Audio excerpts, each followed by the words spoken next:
पश्चिम बंगाल समेत 5 राज्यों के चुनाव परिणाम को लेकर सियासी बयानबाजी तेज हो गई है। 4 मई को आने वाले नतीजों से पहले नेताओं के बड़े दावे सामने आ रहे हैं। रायपुर में डिप्टी सीएम अरुण साव ने पश्चिम बंगाल चुनाव परिणाम को लेकर बड़ा दावा किया। उन्होंने कहा है कि 4 मई का पूरे देश को इंतजार है, जब 5 राज्यों के चुनाव परिणाम सामने आएंगे। उनके मुताबिक जनता का रुझान स्पष्ट रूप से बीजेपी के पक्ष में और पार्टी को बड़ी सफलता मिलने के संकेत मिल रहे। टीएमसी के साथ खेला हो चुका है और इस बार बंगाल में कमल खिलेगा। उन्होंने ये भी दावा किया कि असम और पुडुचेरी में बीजेपी की सरकार बनेगी और पश्चिम बंगाल में भी बीजेपी पूर्ण रूप से सरकार बनाएगी। उन्होंने ममता बनर्जी पर निशाना साधते हुए कहा कि राज्य की जनता के बजाय घुसपैठियों के साथ खड़े होने का काम उन्होंने किया है, जिसका जवाब अब जनता की तरफ से दिया गया है।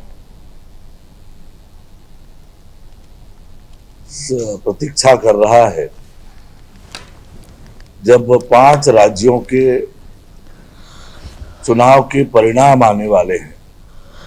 पश्चिम बंगाल, असम, तमिलनाडु, केरलम और पुडुचेरी, ये 5 राज्यों के विधानसभा के चुनाव परिणाम आने वाले हैं और इस चुनाव परिणाम में जनता का जो रुझान दिखा है वो स्पष्ट रूप से भारतीय जनता पार्टी को स्पष्ट रूप से बड़ी सफलता मिलने का संकेत कर रहा है।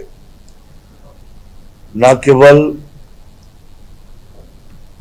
आसाम में, पुडुचेरी में एनडीए की सरकार बनेगी, वरन इस बार ऐतिहासिक रूप से पश्चिम बंगाल की जनता ने भी बड़ा जनादेश भारतीय जनता पार्टी को देने वाली है।